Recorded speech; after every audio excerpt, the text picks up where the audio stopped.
네, 이 새벽에 하나님께서 저와 여러분에게 주시는 말씀은요, 구약성경 열왕기상 19장 1절부터 4절까지 말씀입니다. 열왕기상 19장 1절부터 4절까지 말씀, 저와 여러분이 한 절씩 교독하고 마지막 절을 함께 읽도록 하겠습니다. 이것은 하나님 말씀입니다. 아합이 엘리야가 행한 모든 일과 그가 어떻게 모든 선지자를 칼로 죽였는지를 이세벨에게 말하니,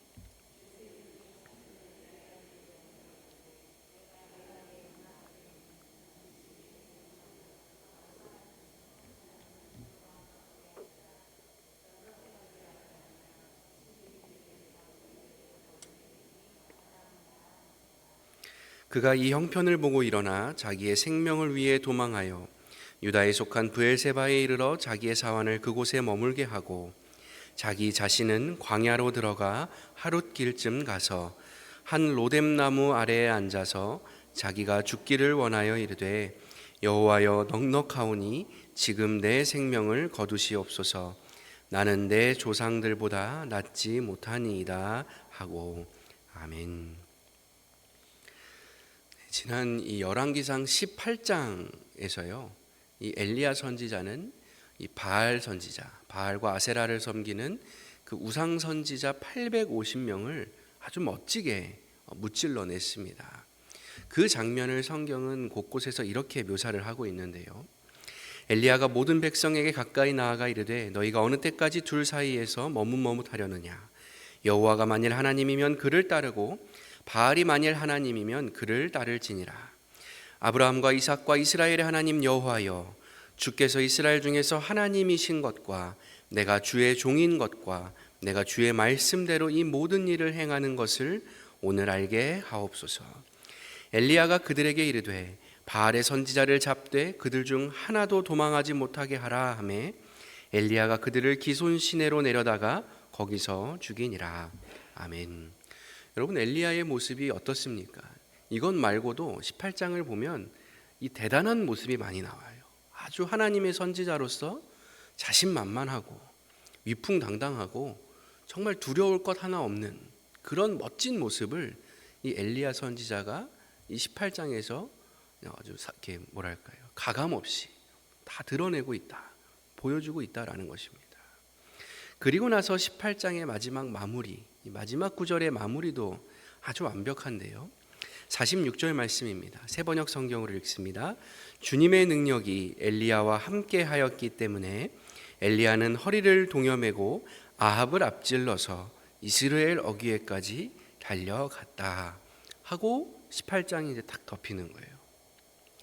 그런데 여러분, 놀라운 사실은요, 바로 다음 절이 시작되는 19장부터는 완전히 정반대, 전혀 다른 상황이 펼쳐진다라는 거예요.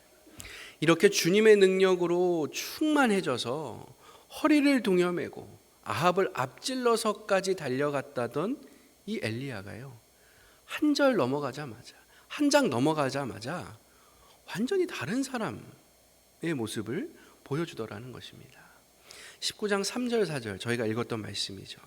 그가 이 형편을 보고 일어나 자기의 생명을 위해 도망하여 유다에 속한 브엘세바에 이르러 광야로 들어가 한 로뎀나무 아래에 앉아서 하나님께 말하는 거예요.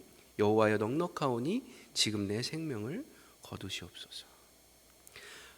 방금 전까지는 마치 천하를 호령하는 개선장군 같았던 이 엘리야가 도망을 치기 시작하는데, 보통 도망친 게 아니라요, 여기 성경에 보면 어디로 갔다 그랬어요?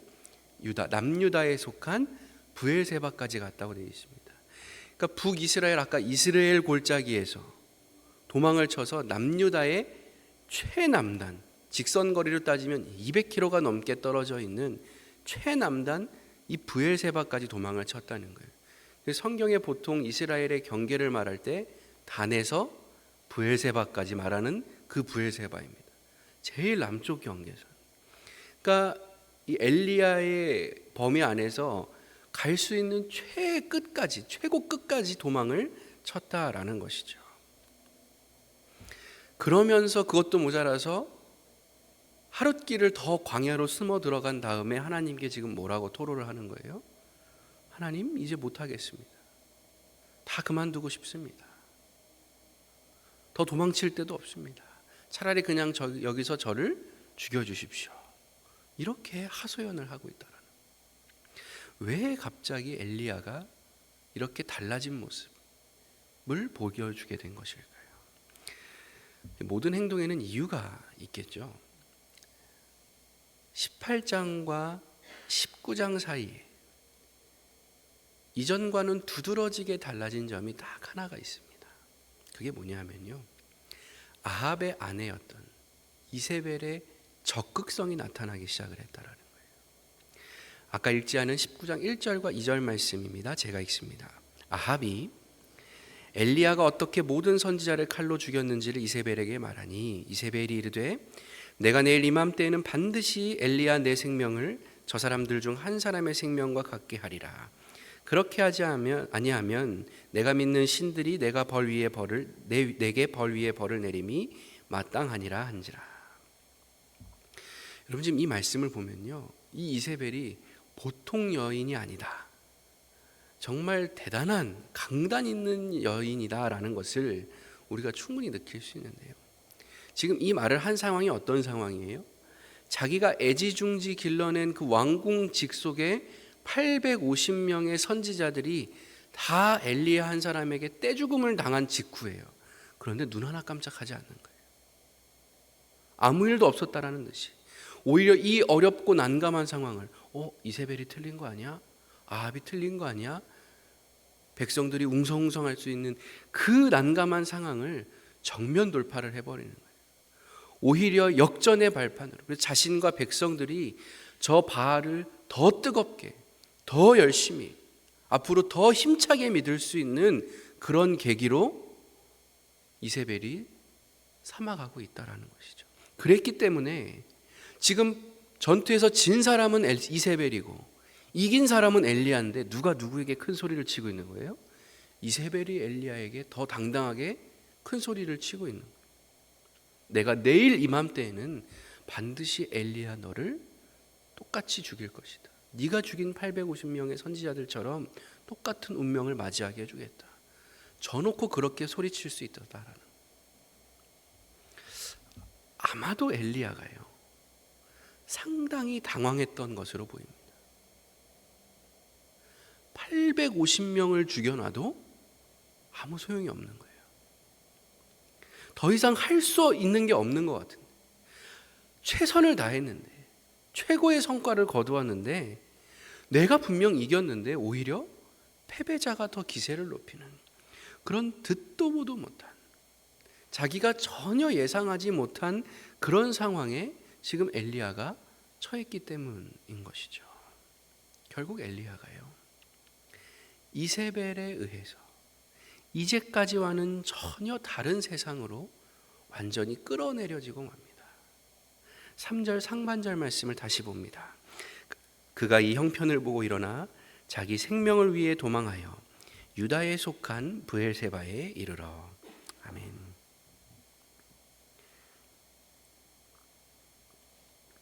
정확히 이 시점부터요, 엘리야에게서 두 가지가 달라집니다.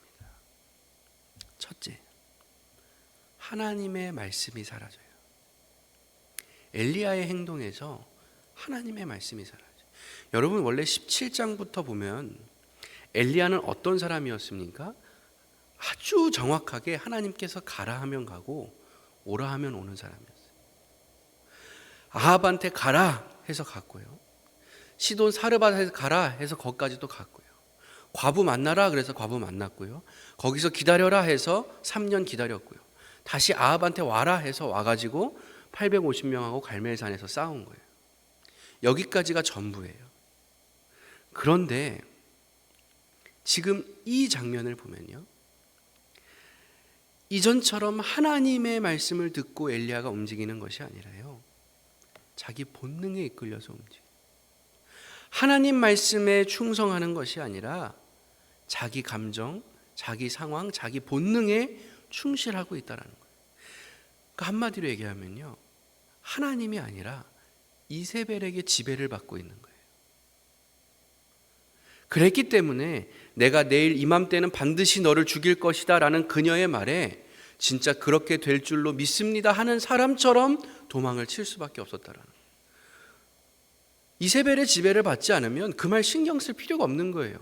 뭐 무서워할 수는 있고 그래? 할 수는 있지만 원래 엘리야의 모습이었다면 이렇게까지 도망칠 사람이 아니었다라는 거예요. 근데 지금 이세벨의 지배를 받고 있기 때문에 그 말에 아멘하고 도망치기 시작을 했다라는 거예요.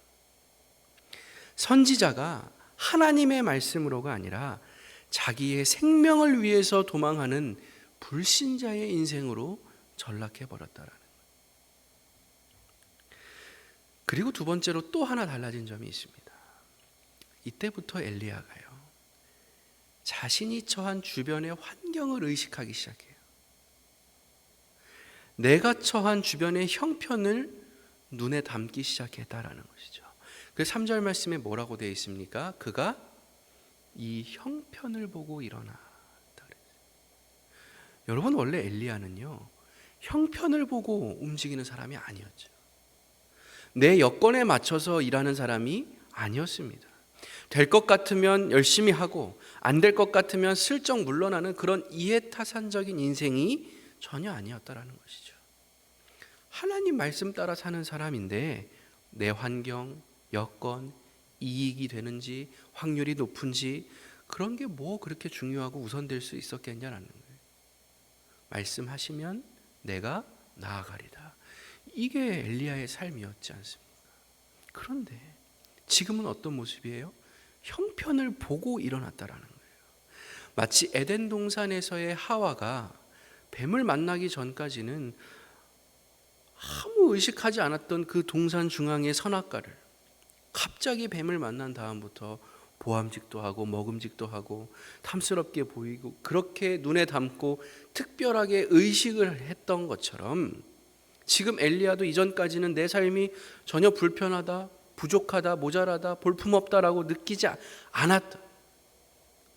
나의 그 형편, 자기 처지를 두리번거리며 살피기 시작했다는 거예요. 이세벨의 지배를 받고 있기 때문에. 문제는 무엇입니까? 그렇게 내 형편을 살피기 시작하는 사람에게는요, 아주 자연히 다른 사람들과의 비교가 시작되는 거예요. 비교가 시작되면요, 100% 감사가 사라집니다. 불평이 그 자리를 대신. 하나님 믿는 모든 자들에게 가장 중요한 희망과 소망이 다 사라져버리고 오로지 한숨과 낙심만이 뿌연 미세먼지처럼 우리의 시야를 다 가려버린다는 거예요. 저들은 저렇게 큰데 나는 왜 이렇게 작은가? 저들은 저렇게 누리면서 사는데 나는 왜 이렇게, 내 형편은 왜 이렇게 이 정도밖에 되지 않는 것인가?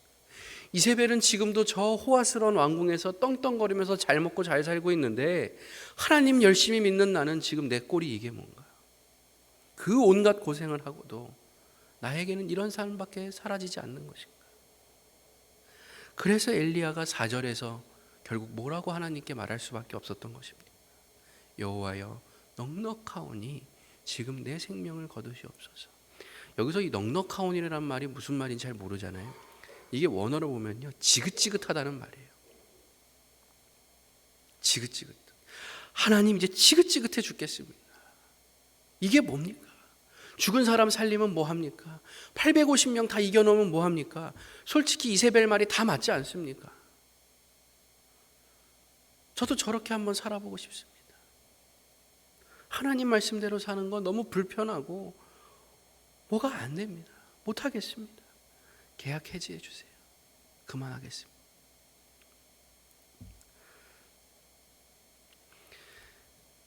여러분, 오늘 엘리야가요, 쌓는 데는 17장 18장 내내 걸렸지만 그거 무너지는 데는요, 이세벨의 말 한마디, 성경 구절 한두 구절, 요 분량으로 충분히 다 무너져가고 있다라는, 이걸 우리가 꼭 기억해야만 합니다.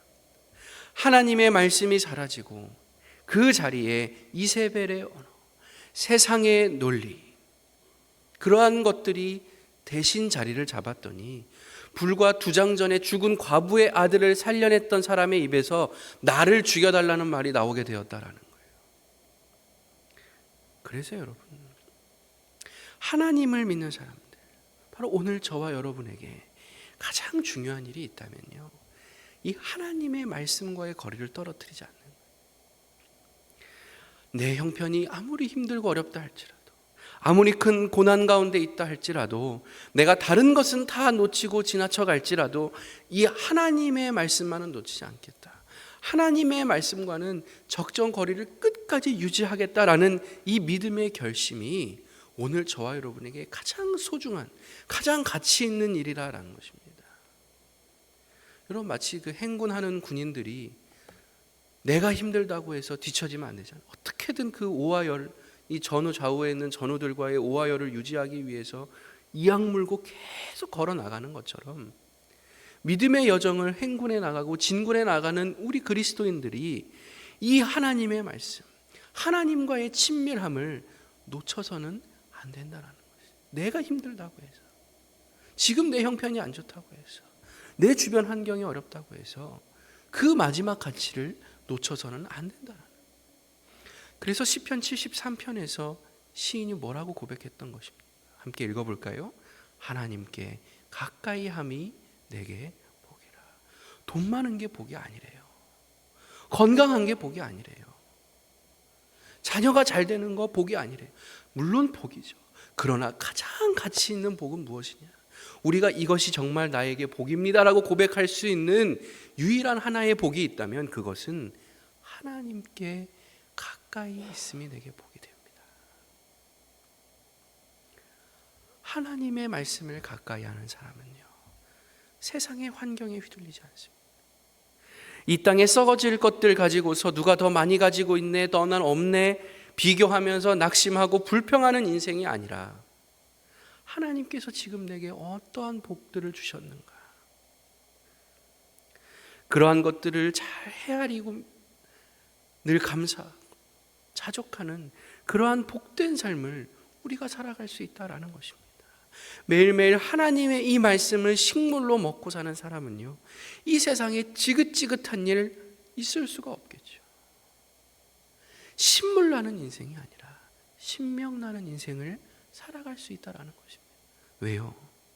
하나님의 말씀 따라 한 걸음 한 걸음 나아가는 그러한 발걸음이 얼마나 가벼울 수 있는지를 우리가 경험할 수 있기 때문에, 그래서 우리가 고백하지 않습니까? 주 예수와 동행하니 그 어디나 하늘나라. 여러분, 다음 시간에 이제 저와 함께 또 살펴보겠지만요, 오늘 이렇게 광야에서 낙심해 있는 엘리야를 하나님께서 문제를 해결해 가셔야 되잖아요.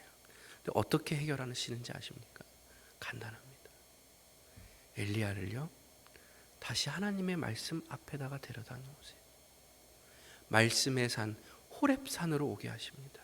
그 장면을 다음 시간에 살펴볼 거예요. 사랑하는 교우 여러분, 부디 오늘 하루를 살아가실 때에도 저와 여러분 모두가 세상의 다른 무엇이 아니라 이 하나님의 말씀, 이것을 가장 존귀히 여기며 나의 삶의 준거로 삼고 하나님과 함께함이, 가까이함이 내게 복이 됩니다. 하나님의 말씀을 받음이 내게 가장 소중한 일입니다. 기쁨입니다. 라는 그러한 복된 고백을 하시는 저와 여러분이 다 되실 수 있기를 우리 주 예수 그리스도의 이름으로 간절히 축원합니다. 기도하겠습니다. 자비하신 하나님, 오늘도 우리에게 말씀하여 주시니 참 감사합니다. 우리는 너무나 연약한 인간인지라 매 순간 하나님께서 나와 함께 하신다는 사실을 망각한 채 시시때때로 이세벨의 기세에 짓눌려 세상의 논리에 휩쓸려 하나님을 놓치고 말씀과 멀어지고 그렇게 본능에 이끌려 광야로 숨어들기에 급급할 때가 참 많습니다. 그러나 그러한 저희를 책망치 아니하시고 오늘도 먼저 손 내밀어 주시고 말씀 앞으로 이끌어 주시며 친히 말씀하여 주시니 그 은혜에 감사할 따름입니다. 나의 생명을 위해서 도망치고 나의 형편에 따라 행보를 내딛는 그러한 믿음 없는 자 같이 되지 않게 하시고 언제나 변함없으신 하나님의 말씀 따라 복되게 살아가는 우리 모두가 다 되게 하여 주시옵소서. 예수님의 이름으로 기도드립니다. 아멘.